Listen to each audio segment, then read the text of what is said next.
どうも皆さんおはこんばんちはです。崩壊スターレール、USB へようこそ。絶対ろくでもない動画だよこれ。今回は、クラーラの笑顔を守りたいと題しまして、引率の先生にジン、そしてサポート役に新規実装されたリンクスと不言をお招きいたしまして、優越の祝福を使い、宇宙の郊外難易度5の攻略をしていきます。クラーラの笑顔を守るも何も、クラーラと優越の祝福の相性が抜群にいいってのは、かなり有名な話だよな。なんなら優越の祝福を使って、クラーラ短期でクリアしてる人もいるとか。ほほう、難易度5短期クリアはすごいですね。ですがこちらも負けてはいませんよ。なんてったって、クラーラとリンクスと不言の笑顔を守りながら難易度5をクリアしようってんですからね。笑顔を守るって表現がよくわからないんだが、優越のアイオンといえばアッハというやつで、大体クソしょうもないイベントで登場するやつなんですよね。優越の祝福自体は追加攻撃を強化するバフが中心で、クラーラとの相性が抜群にいいのは間違いないんですが、いかんせん越見サイコロの効果がピーキーすぎて、あんまり好んで使ってる人はいないイメージ。おっと、今回の攻略で超重要な祝福が早速来ましたよ。医者の異常な愛情です。それこそクラーラ短期で必須って言われてるやつだよな。追加攻撃が発生するごとに HP が 10% 回復するんですよね。クラーラは殴られると必ず追加攻撃が発生するから、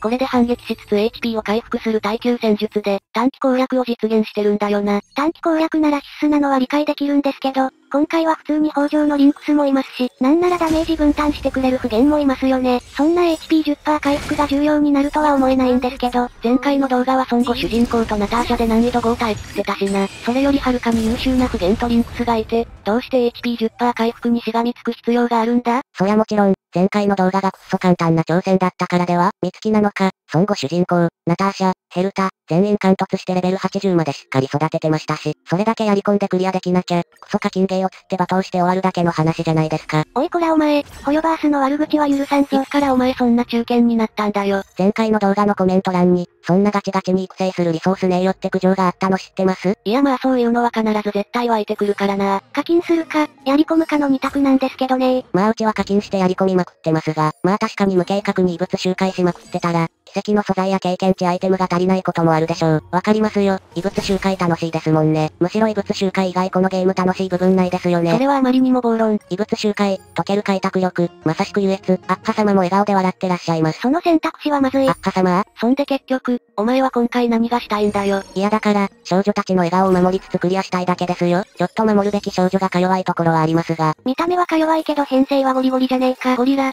ゴリラ、ゴリゴリラ、うっほうほうほうほっほっほ、うほうほうほほうほうほ。って待て待て待て待て、あまりの衝撃で我に返ってしまったんだが。そや何よりで、レベル上げ忘れてるぞ。しかも少女3人ともレベル上げ忘れてんじゃん。いやいや、忘れてませんよ。よかった。そうだよな。さすがにレベル95とかのボスを相手に、レベル1のキャラが3体もいたら勝ち目ないよな。まずもってそういうゲームじゃないんでね。ポケモンのレベル1で四天王挑戦みたいなゲームじゃない。そうなんですよね。レベル差があると与えるダメージは減って、さらにはもらってしまうダメージも増えてしまうんです。防御力だけじゃなく、レベル差補正がかかるからな。そうなんですよ。だからまあ悲しいんですけど、不言の必殺技を使っても、プーマンの HP1% を削れないんですよね。は？なんでプーマンの HP1% が削りきれないって？レベル差がありすぎて、レベル差補正のせいでダメージが出せないんです。やっぱレベル1のまま連れてきてんじゃねえか。あれ？けど人毛中の郊外を短期攻略してる動画あったしいけるか？それ多分北条の祝福でゾンビ化させてますよね。ジンって優越の祝福じゃ短期無理なのか？貫突させてても、4回攻撃を受けるたびに1回の追加攻撃なので、どうあがいても火力も耐久力も足りないですね。けどこれクラーラもレベル1なんだよな。当然リンクスもレベル1ですね。ご視聴ありがとうございました。勝手に動画を終わらせないで。時間の無駄だよ。いやいやそうとは限らないじゃないですか。だって私、宇宙の郊外難易度5優越の初クリア時の編成はこれですし。クラーラに恨みでもあるんか？孫悟主人公レベル80が、不言レベル1になっちゃって、ナターシャレベル80が、リンクスレベル1になっちゃっただけですから。大事件起きちゃった。これほどの優越、サブアイオンのアッハ様もお喜びになられるでしょう。それにこの構成、何も不可能な挑戦をしようってわけじゃないんです。レベル1の3キャラ、それぞれの特性を 100% 発揮することで、本来人短期ではクリアできない、優越の難易度5をクリアできるようにする。やっとよく見たらクラーラのカウンターダメージも貸すじゃないか。待てよ、レベル1なんだよな。ジン以外はレベル1ですね。HP 多くない？模擬宇宙のパッシブでもこんなに HP 確保できるもんなのか？当然そんなわけはありません。HP1 万を超えたジンで遊んでた時にふと思ったんですよね。異物を HP 特化にすれば、レベル1でどれぐらいの HP になるんだろうと。今回は孔明共存の自社2セット、子犬物の先週2セットを使って HP をブーストし、足りない防御力を補うために、吹雪と対峙する兵士で非ダメージを 8% しています。単純に攻撃力を伸ばすより、余ダメージパーセントを伸ばした方がダメージが増えるのと同じで、このゲームの計算式上では、非ダメージカットを伸ばした方が最終的に受けるダメージを減らすことができます。まずもって不言は添付の効果により、存在するだけで味方の非ダメージを 10% 以上も下げてくれます。クラーラは必殺技を使うと2ターンの間非ダメージをマイナス 15%。なるほど、足りない耐久力を異物や添付で賄っているのか。そしてこの不言のスキルを使えば、味方全体の HP を不言の HP の 3.6% アップさせることができますので、レベル1が3体も編成された耐久性とは思えないパーティーが完成します。そしてさらにこの不言は貫突。ガラッと何やってんの？ 1 突効果で味方の会心ダメージをアップ。2突効果でスキル展開中は1回まで死亡を無効にできます。スキル展開中は味方全体の会心率も上昇するので、陣との相性も抜群にいい。レベル1攻略をするための情熱が半端ねえ。さらに不言は必殺技を使用することで、自身の HP が 50% 以下に陥った時に、失った HP の 82% 分を回復するスタックを獲得できます。模擬宇宙のバフと合わさって完全回復してるよ。これで足りないパーティーの回復力を、不言のダメージ肩代わり能力と合わせて補ってるのか。ザッツライ、あとは最初にキスと紹介した祝福、医者の異常な愛情と、主情に豊穣を、甘露を組み合わせることで、カウンターを発動するたびに、味方を回復しまくるシステムも完成します。何が一体お前をそこまで駆り立てるんだよ。いや本当にこのゲーム面白いですよね。こんなにいろんな遊び方できるスマホゲーは久々に見ました。本当に原神プレイしてなくてよかった。これ以上に色々遊べてしまうんだろうからな。スターレールですらバカみたいに遊び尽くしてんのに。このゲームはコマンドバトルなので、スマホでも全く問題なく遊べますし、何よりコマンドバトル RPG ってのが、超絶テクニック不要の再現性のあるゲームジャンルじゃないですか。こんなことができるかもって思ったところから、実際に実現するまでの少しずつ進んでいく感じが楽しいんですよね。ということで、この先のボス戦はバカみたいに時間がかかるので、いつもの早送りを使わせてもらいますね。毎度思うんだけどさ、これ最終ボスまでカットしたらダメなの？普通の動画ならいいと思うんですけど、うちの動画の場合、道中でズルしてる可能性あるじゃないですか？ラスボス以外をレベル80キャラダウンロードして戦ってるとかね。ラスボスだけでもレベル1入れて戦うの正気の沙汰じゃねえよ。相手のレベル95なんだぞ。それは確かにそう。あともしかするとマニアックな視聴者さんが、この動画を参考にして挑戦するかもしれませんし。全貫突させておいてレベル1のやつなんておるんか？かなりマニアックなプレイヤーですね。さすがに私もこの動画の撮影が終わった後に、レベル60までは育成しちゃいましたけどね。あとはのんびりフィールドモブ周回して、ゆっくりとレベリングしようと思ってます。道中解説したいことももうないので、フィールドモブ周回の話でもしましょうか。毎日朝5時にリセットされる、フィールドを徘徊してる雑魚敵だよな。あれ全部倒そうと思うとかなり時間かかって面倒なんですよね。新しいキャラを育成するときに、育成素材のために何匹か倒す人はいると思いますが、基本的に全ての雑魚を倒そうと思うと2時間ぐらいかかるんですよね。それで手に入るのはビビたるお金と経験値。そうでもないんですよね。なんとあれ、1日あたり開拓力、いわゆるスタミナ換算で80分の価値あるんですよ。マジで？バカほどめんどくさいですけどね。とはいえうちのチャンネルではレベル60から80の育成を、すでに7日、ヘルタ、羅刹、姫子、静寂、主人公で終わらせてます。もうすぐスショーも終わるかな？今北条と孫悟が周回メンバーにいなくて苦労してるので、今回のガチャで不言とリンクスが実装されてくれたおかげで、日々の周回がかなり楽に、そして楽しくなりましたね。毎日開拓力換算80はかなりだな。無課金でもできる育成要素ですからね。開拓力10って、現実時間で1時間分ですので、雑魚狩りしてる人は、1日が32時間になるわけで。これリアル精神と時の部屋です。やってることは実際修行並みの供養なので間違ってない。ただまあ昔の RPG をやり込んでたおじさんとしては、雑魚を地道に倒してレベルアップってのは解釈一致でして、むしろ最近の楽々レベルアップできる、ソシャゲやポケモンのシステムの方が違和感。これだから開口おじさんは嫌われるんだぞ。あとフィールドレベリングってやっぱめんどくさくはあるものの、かなりキャラを使い込むことになるので、育ててるキャラにすごい愛着が湧くんですよね。レベル70ぐらいを育成してるときは、数日に1しか上がらないレベルにイライラしますが、レベルが78ぐらいになってくると、もうすぐこのキャラも卒業しちゃうのかと寂しい気持ちになります。レベルが上がってだんだんダメージが通るようになってきたり、日々を上手に使って戦闘を楽にしようとしたり、本来の RPG のレベリングの魅力が詰まってますよね。なので育成リソース足りねえんだわってコメント欄で嘆いてる方は、ぜひ毎日のフィールドモブ狩りを視野に入れてみてはいかがでしょうか。まあそこまでスターレールに情熱があればの話ですが、拝借管理完璧。これには大木様もにっこり。レベリングを語る実況者、レベル1で攻略をする。ここまでが壮大な矛盾。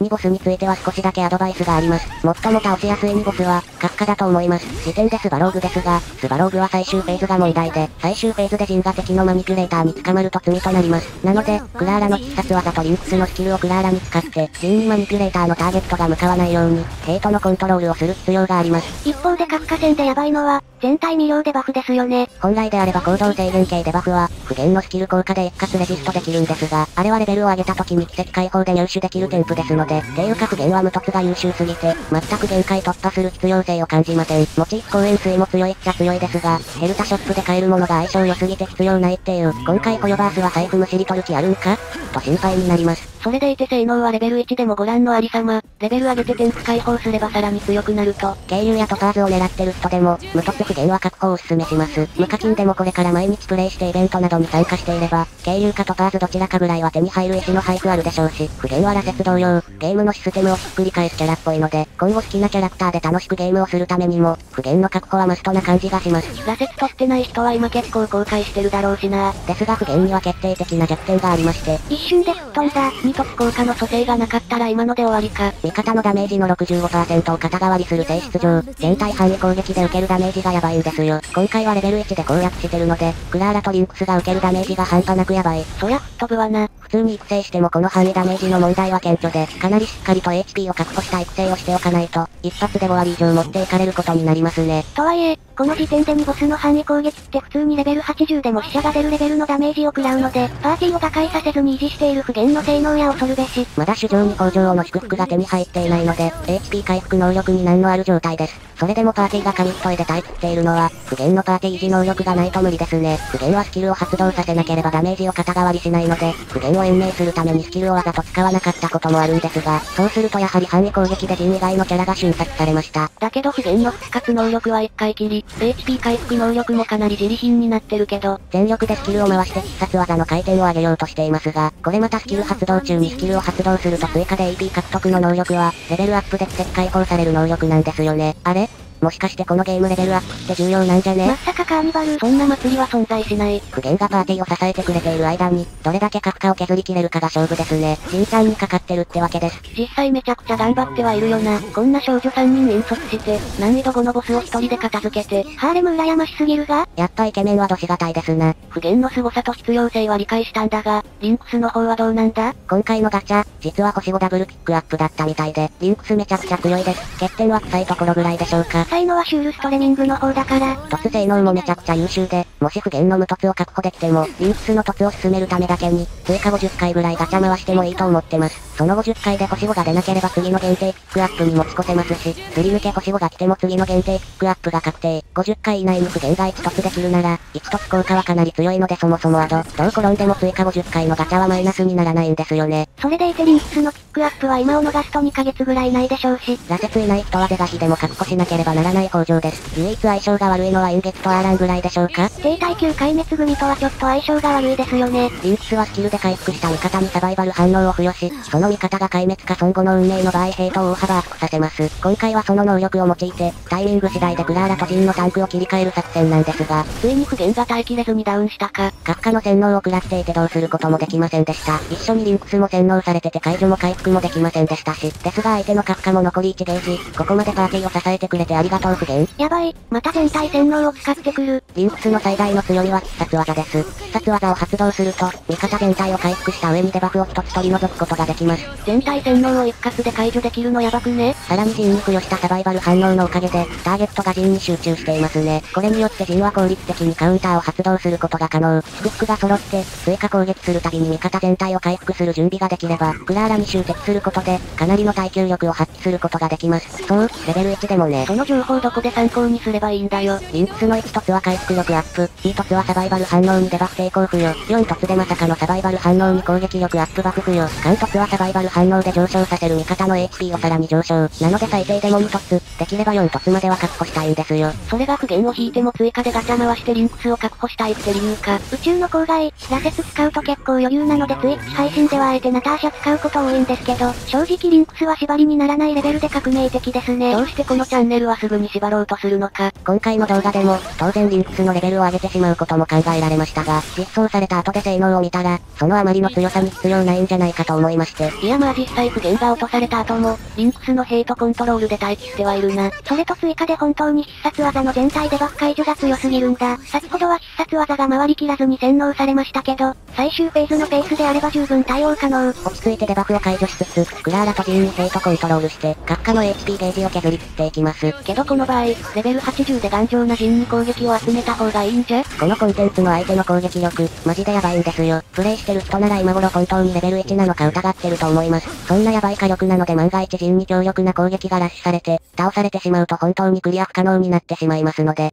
と、最後のピースである主将に北条が出ましたね。これでクラーラが反撃するたびに、全体を回復するようになりました。ようやく不言に対するサステインが手に入りましたね。リンクスで不言を回復すると、不言に攻撃が集まっちゃって不言が落ちちゃうっていう、不言とリンクスは微妙に噛み合いが悪いんですよね。さらに十分な数の優越の祝福もゲット。これでおおよそラスボスへの準備は整いました。あとは第3ステージで最後の微調整を行うだけですね。本当にスボームの強力なラッシュ攻撃を耐え切って、さらには増える虫の処理も陣一人で追いつくのか？実はその点についても、このパーティーならではのギミックがあるんですよ。何もクラーラレベル1は可愛いだけじゃないんです。優越の祝福の運命の反響は強化されると、追加攻撃をするたびにゲージが追加で回復するようになりまして、つまりクラーラが殴られれば殴られるほど、運命の反響がチャージされやすくなるんです。そのおかげで、虫に対して効率よく運命の反響を当てて、虫の処理を間に合わせるということができるんですな。何も考えてなさそうな編成だけど、色々最適化はされてるんだな。しかしここでミスですかね。カウントダウンの管理を間違えてボスが強化されちゃいました。やっちまいましたな。一段階だけとはいえ、こっちはレベル1、あっちはレベル95。まあまあやばいことに間違いはありません。いやもうなんか、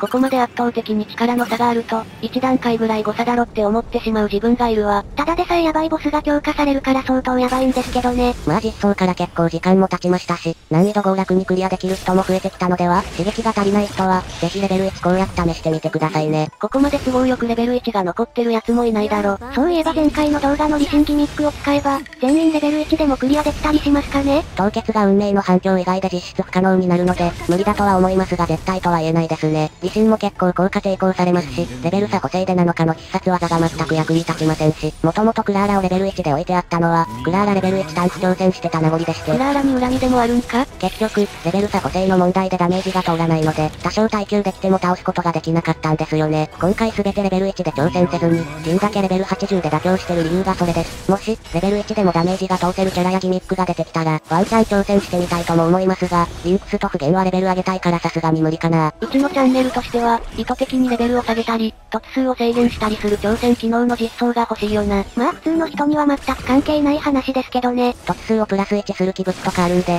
そのうち実装されるかもしれませんけどね。さてさて、脱線しすぎました。第1フェーズは余裕も余裕、祝福がしっかり揃ったおかげですね。すげえ、不言の HP すら回復にスタック残してフルじゃねえか。実はレベル80でしたドッキリだったりする？コメント欄炎上するわ。パーティーに余裕がある間は陣にサバイバル反応を付与して、一発でも強い追加攻撃を飛ばしましょう。我々のダメージソースは陣の必殺技、追加攻撃、そして運命の反響の3つのみです。必殺技は祝福の効果で追加攻撃扱いになってるから威力が高いのか。なので必殺技はフェーズ2の雑魚処理用に温存します。パーティーに余裕があるので運命の反響のゲージを貯めるためにも、弱い攻撃でターンを回して時間稼ぎをしています。いやさすがに範囲攻撃は威力がやばいな。というかなんで不言普通に耐えてんですかね。回復1スタック使っちゃったので、必殺技で回復スタックを確保しに行きましょう。ていうか時間かけすぎて敵が増えちゃった。どうしてレベル1のキャラが9万ダメージも出してるんですかね。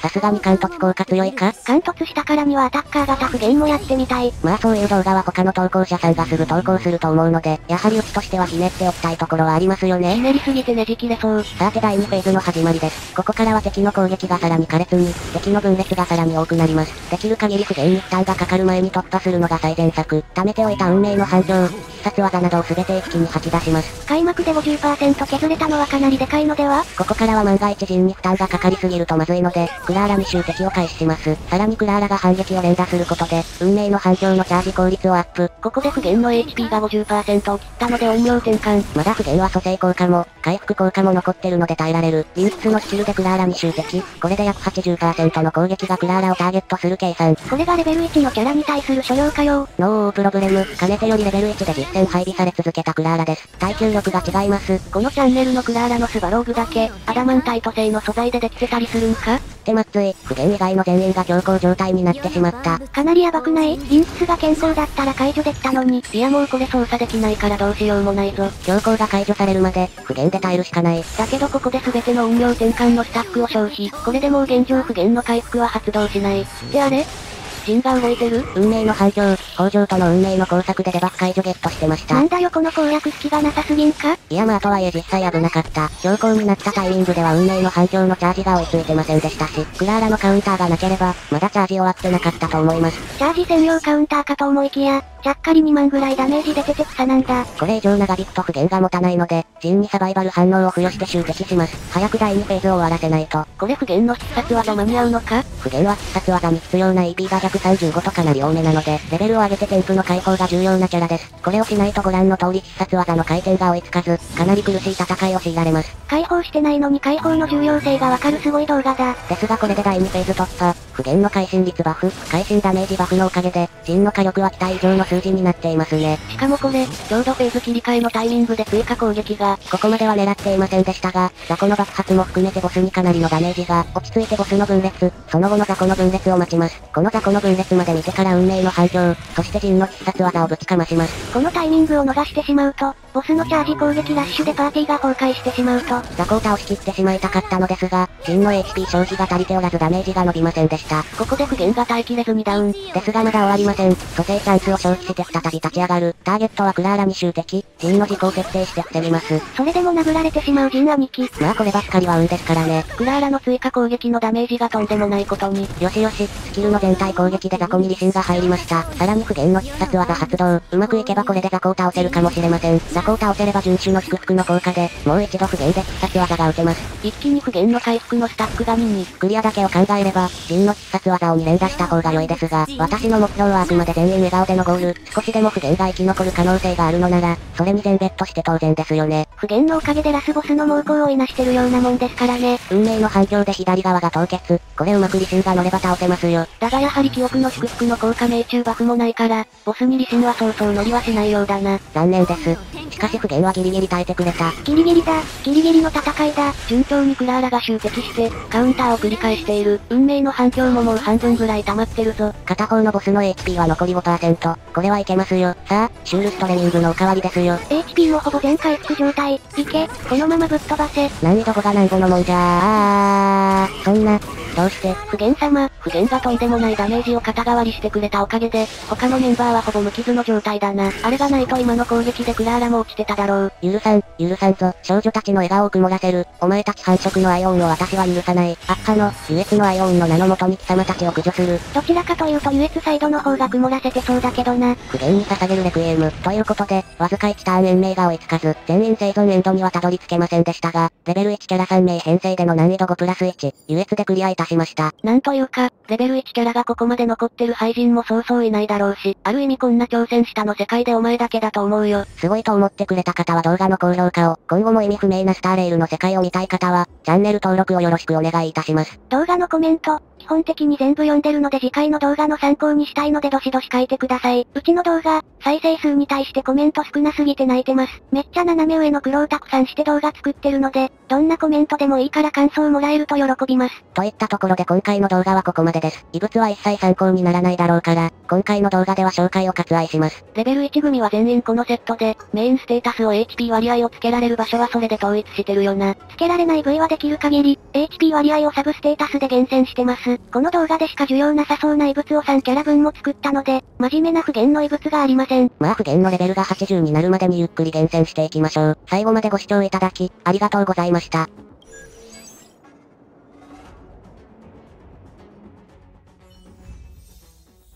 本当にレベル1だったんだ。むしろここまで信じてなかったんですか。